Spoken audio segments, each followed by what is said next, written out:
The RISD School Board bond is on the ballot for November 2nd. Well, what's it all about? And we're going to have some straight talk with the co-chair of the bond committee and one of our school board member. I'm Bunker Bob Steinhagen, and this is the Bunker Bob Show.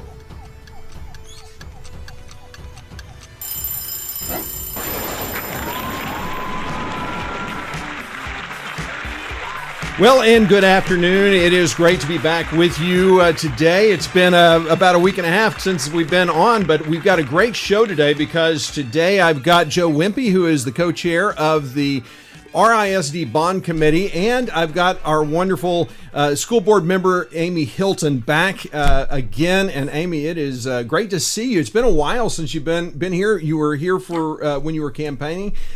So it's great to have you back. Before I do anything, I do need to give a shout out to my dad. This is his birthday and he is turning 90. So Dad, love you, and we're all going to be out to see you this weekend. So happy birthday, Dad. We miss you. So now that the preliminaries and the important things are over, let's talk a little bit about what's going on here. And Amy, I want to first talk about, since you haven't been around, I haven't seen you.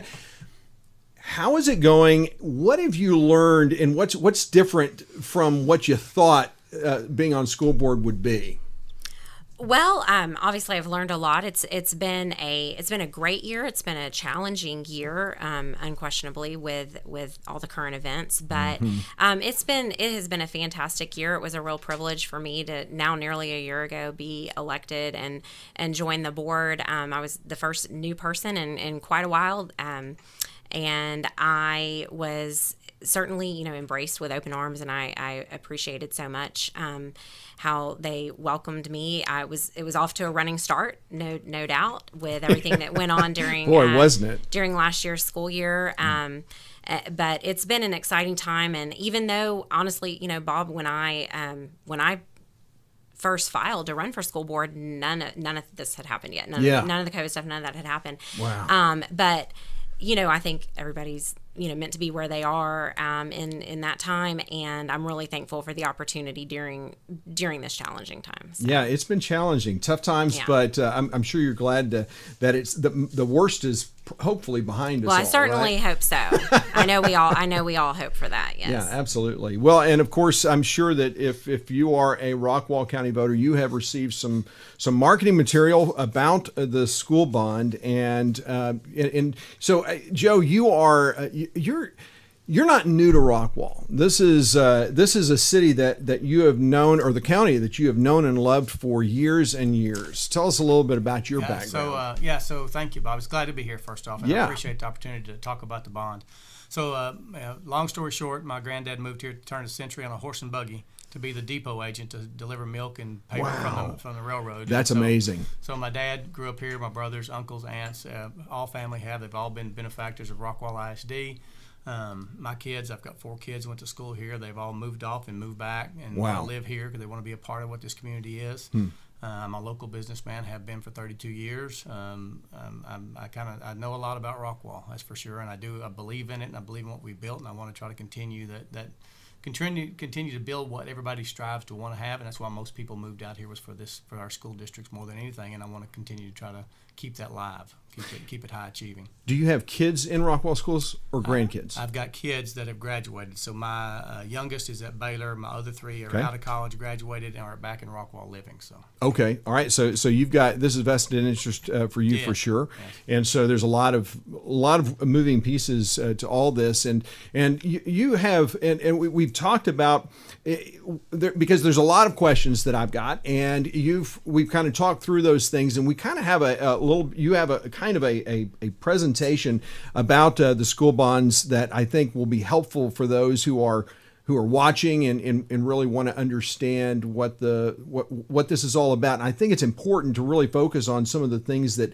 the success that RISD has had, because RISD is a stellar independent school district. And full disclosure, and I shared with Amy and Joe before this show that I wanted to make it very clear that I am a taxpayer of Rockwall County, but my daughter, 13 years old, does not attend Rockwall Public Schools. She goes to a private Christian school, and there are reasons we do that. But I wanted there to be full disclosure so that if any of the questions seem a little out of balance or anything like that, I wanted you guys to be able to call me on that or what have you. But I am a taxpayer, so obviously I have a right to be asking some of the questions that we're talking about today. And I think that you've got some really good answers, and that's the good thing about that. So with that disclosure going on, I moving forward, I want to really kind of highlight a few of the things that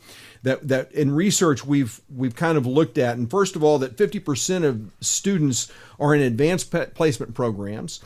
You have dual credit courses, which means that students can get credit, not just high school credit, but also college credit, and a lot of those kinds of courses. 99% graduation rate. What compared to, I don't know, Dallas School District, do you know what their graduation rate is? Because that seems awfully high. I don't know what theirs is, but I know there's a pretty big difference in it. I just don't know what that number is, though. Yeah. Well, that's an amazing thing.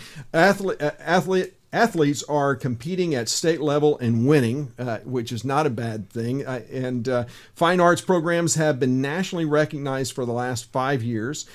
Top 6A schools in the state, and we have 330 career tech certifications in 2020. So, I mean, this is not a school district that's just kind of resting on its laurels. It's really being proactive in doing some amazing things. And, you know, as a parent whose child goes to a private school, I will just say from sitting back, it's impressive what RISD does. Well, I thank you for, I'll speak for the board a little bit because they do such a great job, and they have not just this board, but prior boards. I mean, they can't pat themselves on the back, but they do a great job of trying to navigate these waters to make Rockwall a place and the school a destination for people to want to achieve to come to. Yeah. And I think we've done a great job of that, and I think we will continue to do a great job of that as long as we continue to make sure we build what is necessary to attract high achieving and high level people to our community. Yeah. I'll give you some other highlights that yes, maybe things please. you didn't think about. This was more on the kind of a technical side, but we get the lowest tax rate we've had in 31 years. Okay. So in other words, we're driving a Cadillac at the price of a Yugo. Okay. So we're getting something really quality for our tax rate. We've got compared like the 2015 bond, which again we've done multiple of these bonds before, so they're our first rodeo. We've been through them. We know how they work, and so the 2015 was finished on time and under budget. Mm-hmm. We built 6 schools in 5 years, which is pretty phenomenal impact when you think about it. Well, let me jump in, and I want to clear up some misinformation that's out on social media. RISD does not have one of the top 10 highest tax rates in Texas. Now, I don't think necessarily you're saying we're getting great education at a Yugo price. I don't think that it's cheap, no. but quality. Anything you want for quality, you're going to pay for. But I do want to dispel the rumor that we're in the top 10 most expensive tax rates in the state of Texas. In fact, Amy, you were highlighting something about the DFW area. Right. No, I mean it's very obviously not a true statement because just looking at the counties in the Metroplex, being Dallas, Tarrant, Denton, Collin, and then Rockwall County, that comprises of 62 ISDs, and Rockwall ISD has the 12th lowest tax rate out of those 62. Just in the Dallas Metroplex. Yeah, and I don't know how many parents want to send their kids to Dallas DFW, to Dallas Independent School District, or many of these big city school districts. I certainly would never consider something like that. So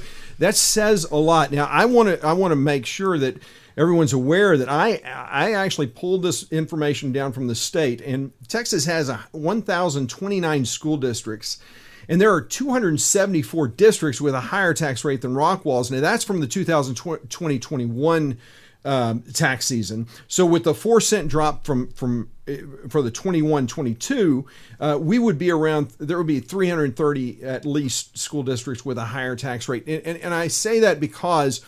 I've been receiving information from people who are opposed to the tax rate or to the tax increase, to this bond, and I asked the same question. I just need the empirical evidence. Show me what I can use, and I'll report it. Now, we do have a gentleman did highlight on YouTube what was his name? What's that? Eric Botts. It did a 10-minute thing on what the cost of the tax rate is actually going to cost. I've got a link to that in the description of this show, which I think is fair for citizens to look at.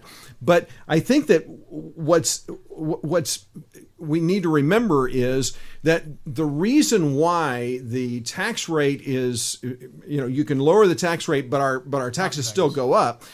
One of the things, and I'm speaking as a conservative, as a hard right wing conservative, I get that label all the time.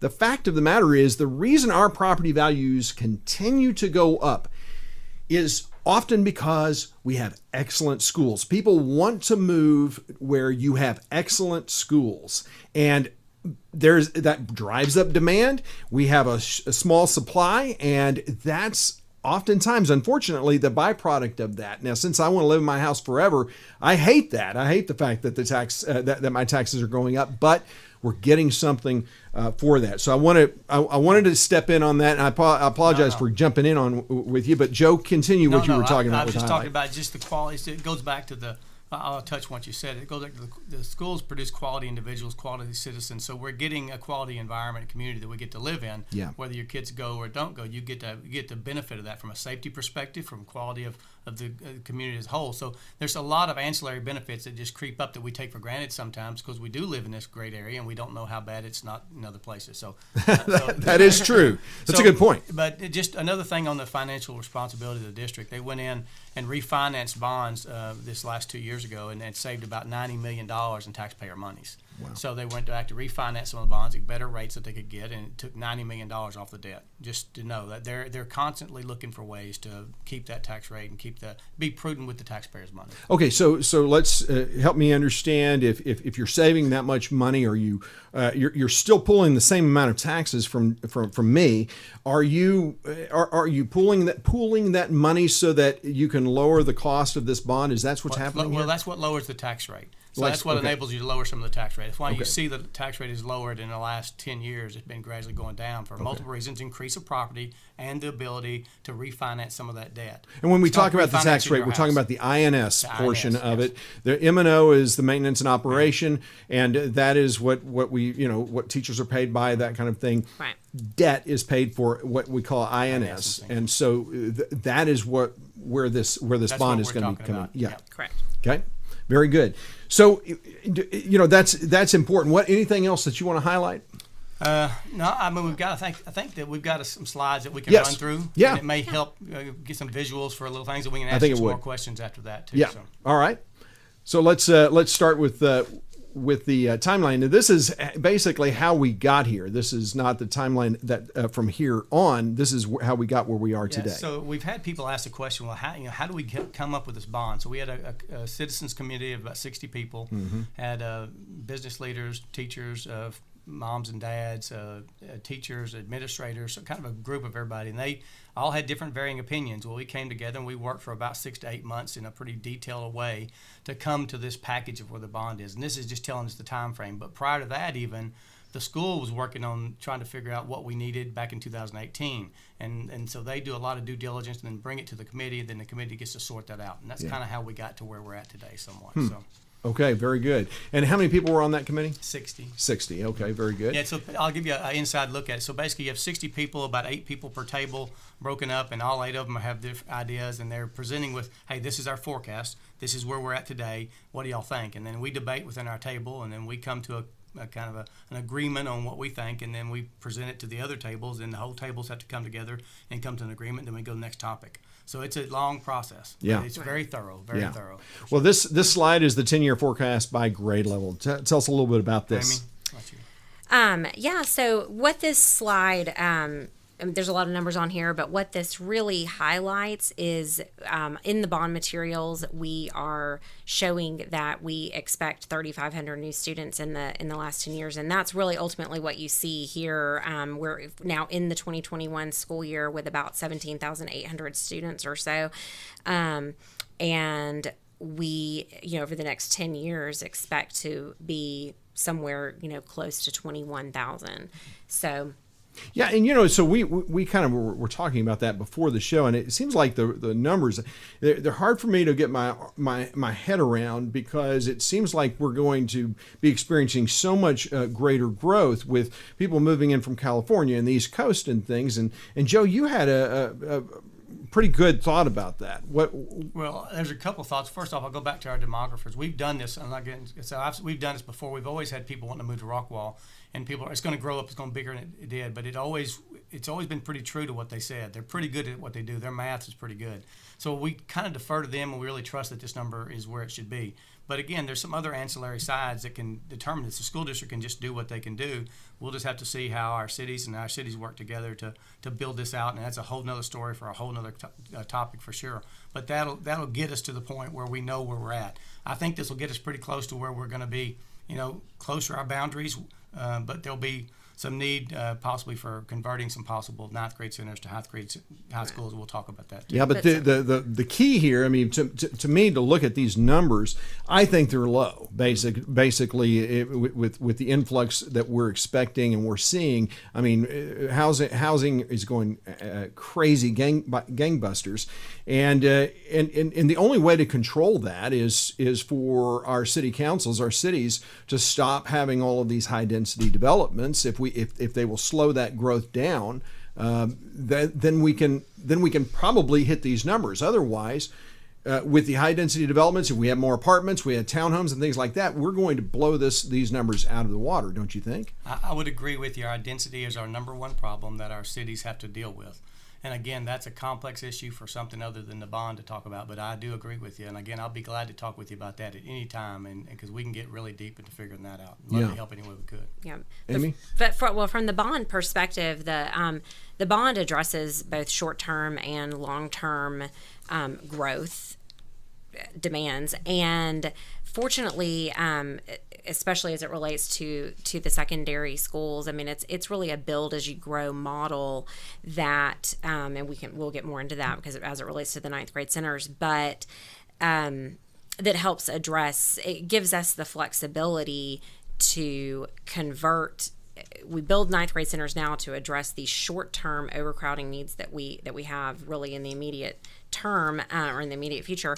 But we are able to build as you grow down the road at the time as we near build out and need to get into the third or fourth high school scenario. This is what lays the groundwork for that, and that's what this bond addresses. So, but when we look at these numbers, the yellow box is saying that yellow here is, so this is, these are highlighted differently than some of the ones we're going to look at in a second. Yeah. This is showing us the largest grade in that. Okay. Well, let's go to the next slide then and look at the 10-year forecast. And this is for elementary school. We're just focusing on elementary school on this slide. We'll do middle school and high school next slide. Go ahead.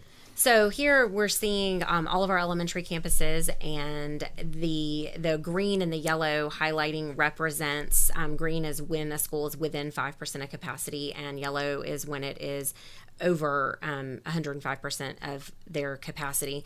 And so you see that we have, highlighted on here, there's 5 of our elementary schools that would be at or near their capacity, within the next 10 years.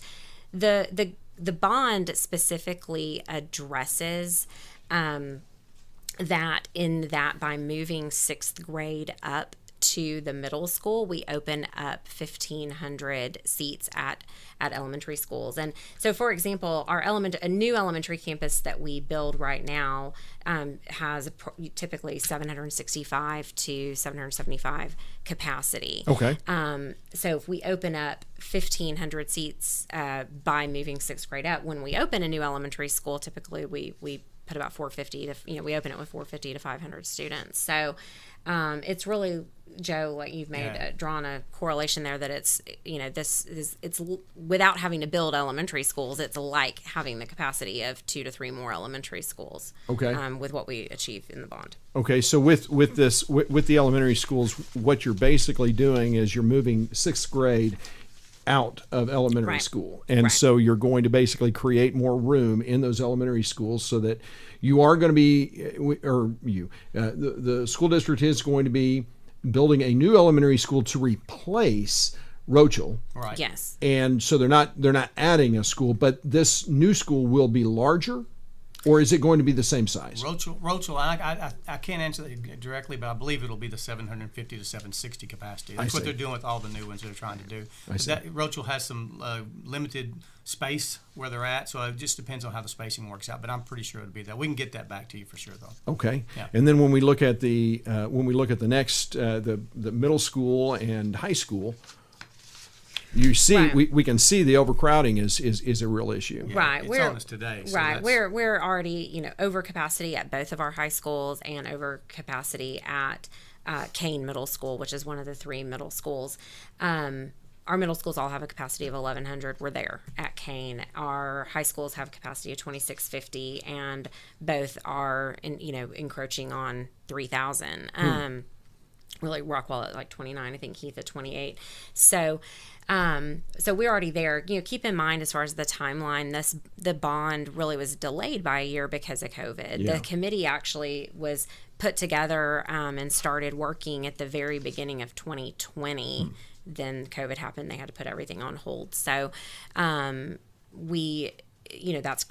probably kind of why we see the situation where we would have already addressed this if this could have been a year ago. And so one of the solutions for the high school. Yeah, so one of the solutions, and that next slide will address that. We'll get to it. One of the solutions is an immediate solution is that we do, the overcrowding currently is at both high schools and middle schools, especially Kane. So the first thing we're going to do is build 2 ninth grade freshman centers so we can actually pull those ninth graders from the high school campuses and relieve that pressure instantly. And then we're going to build these ninth grade centers on sites that we already own that Rockwall had bought prior. So they've been prudent in other bonds to find land because they knew we would have to have some expansion in the future. So they went ahead and bought it at cheaper dollars than you could buy them today, as you can imagine.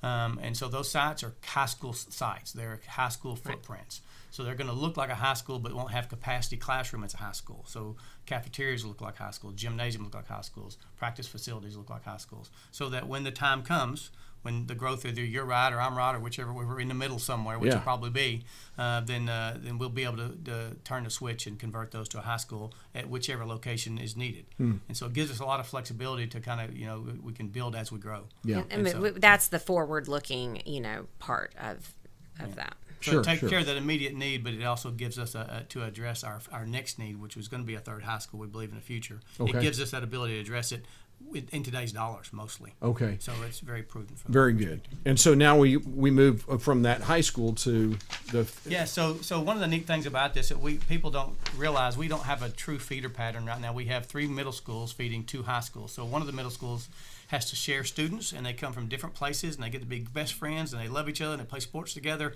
and then they wave bye to each other when they leave. Right. And it just is it's not pleasant for anybody. Nobody likes it. The school doesn't like it. The kids' parents don't like it, and we know that, so this addresses that. This solves that problem.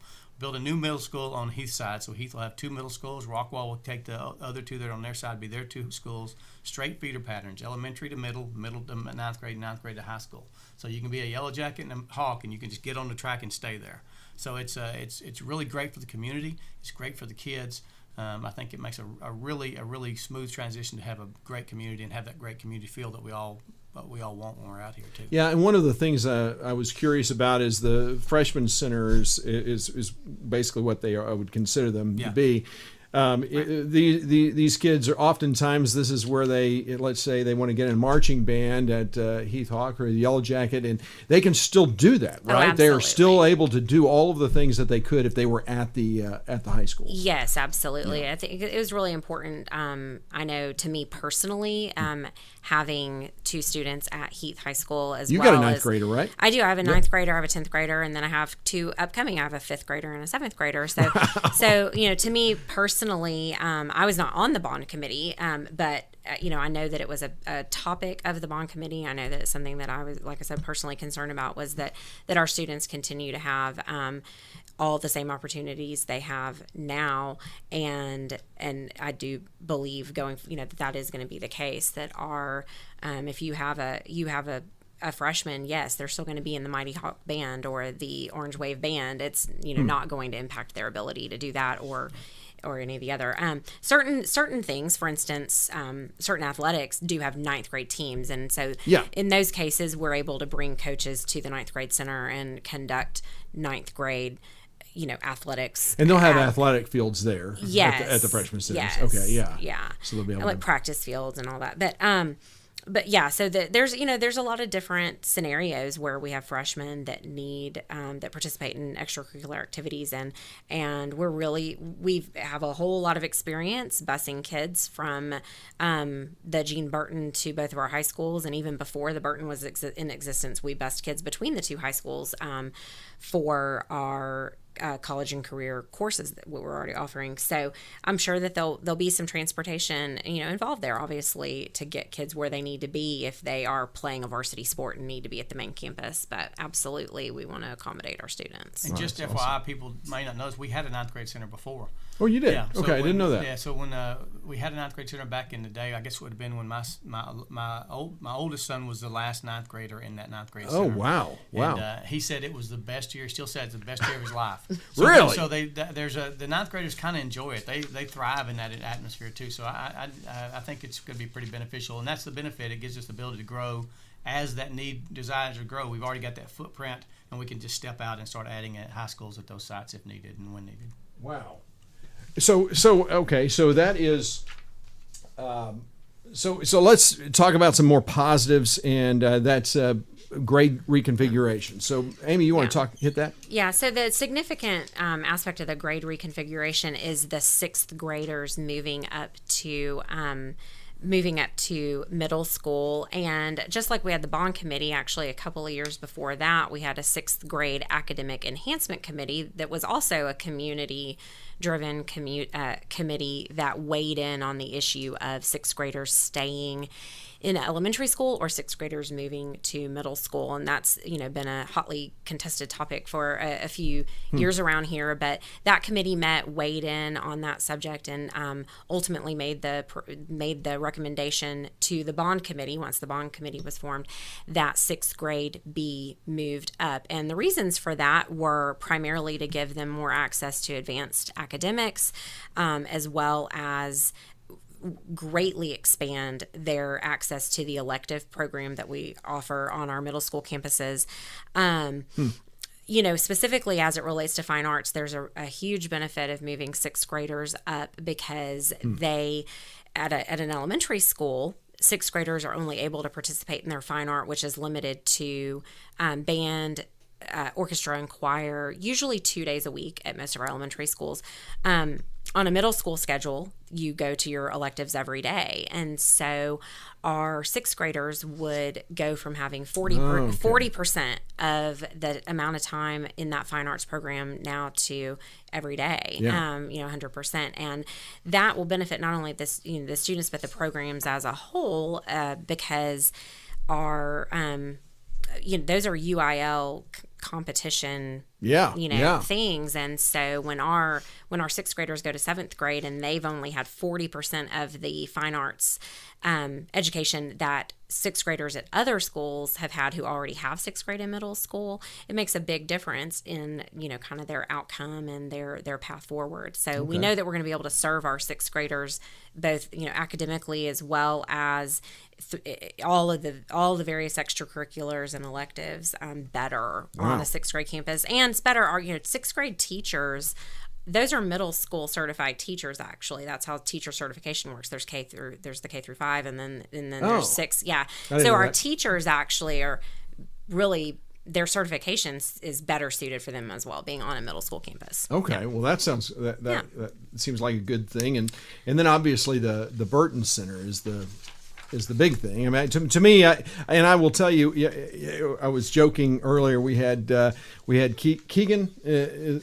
Keaton, yeah, I call him a young punk. He's a ninth grader, great kid, starting a turning point at Rockwall Heath, and he was telling me that he's in the law track at the Burton Center, and I didn't know there was a law track, and you know we take our daughter to a private school, and she's interested in law, and I asked her, I said, you may want to look into this, because you were even Joe, you were telling me that you could convince me to come to RISD and out of a private school. Yeah, so that's our side job we're going to try to do, is get you to go where you're spending your money. We'll save you some money. You would save us a heck of a lot of money. Trying to save you money. That's what I'm trying to do. But yeah, the Gene Burton, of course, this is the benefit of our 2015 bond, and there were people who weren't really think this was a good deal to have this, but it was purposeful for the same thing, over congestion, to give us a place to give some of these high level classes to people we couldn't accommodate on our current high school campuses. Yeah. And it's been an incredible success. I tell people, if you've never been there, go through there and just ask for a tour. They'll give you a tour of the building, and I'm just telling everybody who's out there, just go ask. Yeah, it is impressive, and the things they teach, and all the specialties and the skills, and the kids get some. I didn't have this stuff when we were going to high school. No, I didn't either. And it's just it's an excellent place. Like, again, it's a place for high achievers to thrive. So. Yeah, and so there's culinary arts. Culinary arts. They have they have a design studio for people that want to be making dresses and designs. There's a forensics lab where you want to be a forensics, police forensics labs. There's police academies. There's all kinds of things. Accounting, EMT. Yeah. That's amazing. Graphic engineering. And we also talked about welding, because I had Courtney Gober on the show, who was running for school board, and his son is an amazing welder, and so our ag department doesn't just raise cows. Our ag group doesn't just raise cattle and pigs and chickens. Oh yeah. So they teach how to weld too, and how to build stuff. And so if you can go around, they've the scoreboard at Rockwall High School. The artwork that's built on top of it, to rename it Randy Talley Field, is this gorgeous metal artwork that's all lit up and very ornate, and they made all of it. Wow! So yeah, you can go take a look at their work at any time you want to there. So So anyone can just request a tour, and you can just might do that. Yeah. So it'd be beneficial, I know. Yeah, that's really good. And then we have the timeline. So this is from here on, if the bond is successful. Well, we won't build a building until 2024, 25 probably. Well, right now, the board of trustees would ultimately have as far as the timing of which projects start first, we have to look at what our growth is doing, where the growth is, and then make that determination of what major projects we start first, with the major projects being the middle school, the fourth middle school, or the ninth grade centers. But either way, we would anticipate that the first, the first major secondary campus opening would be in the fall of 2024. So in the event that if the bond passes, we would, that planning process, would begin immediately, and construction on a secondary campus is about 2 years. So you're looking at nearly 3 years from right now to be able to open a secondary building. So it takes time. There's a really large construction projects. So and so the bond has the two ninth grade centers. It has, and this is in Proposition A, the two ninth grade centers, the fourth middle school that would be on the south side of 30, and the Rochelle replacement. So those are really the four major construction projects that are in Proposition A, with additional projects being the additions to Utley, Kane, and Williams, and renovations that take place there, as well as gymnasium additions at Rockwall and Rockwall Heath to give us more competition gym space, because for the size high schools that we have and as many competitive programs as we have, we need more competition gym space at those. So campuses. I see it listed under district-wide capital projects, the tennis complex and the practice field. Is that because all the schools use those facilities? So Rockwall High School has their tennis complex at the Wilkerson Sanders facility. That's Rockwall's. Heath right now has tennis courts, but it's not the same level of complex as what Rockwall has, and so we need to get Heath. Heath has an extremely competitive tennis team that's still playing actually right now in playoffs, as well as Rockwall. They both do, and we need to, that was just one of the many needs identified by the bond committee, was needing to get Heath's tennis complex up to kind of par with Rockwall's. And that multi-purpose practice facility. Same thing. Rockwall already has they built that. one last time, and Heath will be building one this time. And so they use that for baseball. Uses it. So some of the other class, JV and freshmen, will use it. Well, the varsity's practice, and football will use it.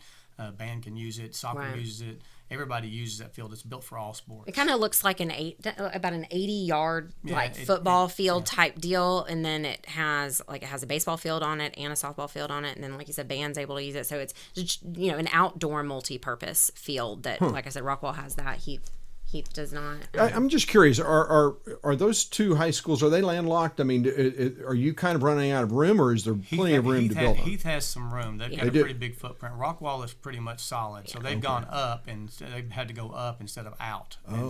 So they've still got some room on that campus, but it's not as much as they need. They're the ones that are a little more restricted by land for sure. And you've identified where the two freshman centers are going to be? Bought and paid for. Those are lands that were purchased back before, so they've owned those two pieces. One of them is out on 1141 and 552. On the far north side of Rockwall. There's where what elementary school? Hayes Elementary. So it's just right down the street from Hayes Elementary. And then the other part is on Gene Burton's campus. So Gene Burton, when they bought that, they bought all the land around it.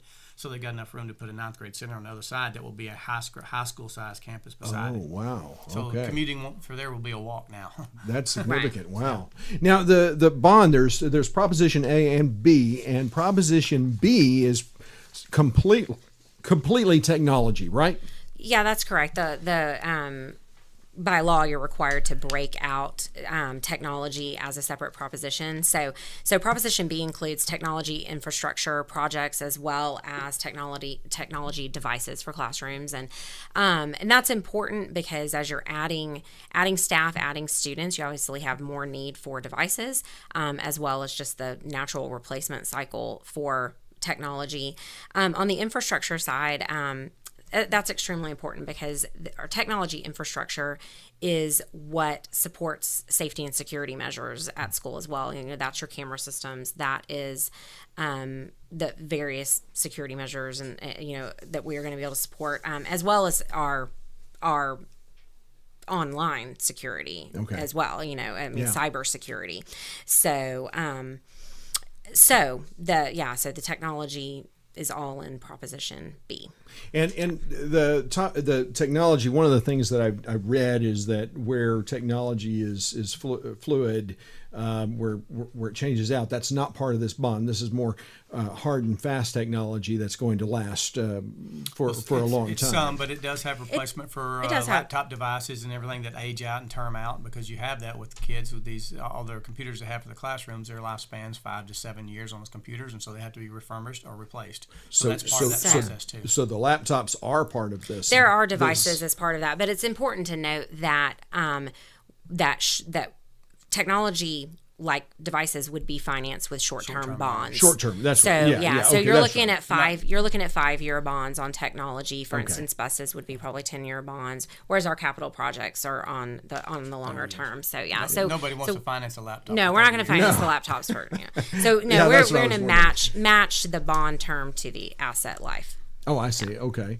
And curious, and now full disclosure as well, I work with organizations, not for profits, and I focus on something known as policy governance, where I work with boards of directors, and this school board works in very much the same way, where the board speaks with one voice, and each member of that board is not a spokesperson. The chair of that board is, and that's true for Rockwall Independent School District as well. And I want to make it very clear that Amy Hilton is here. She is a board member, but she is not in an official capacity speaking on behalf of the board. So I want to make that very clear.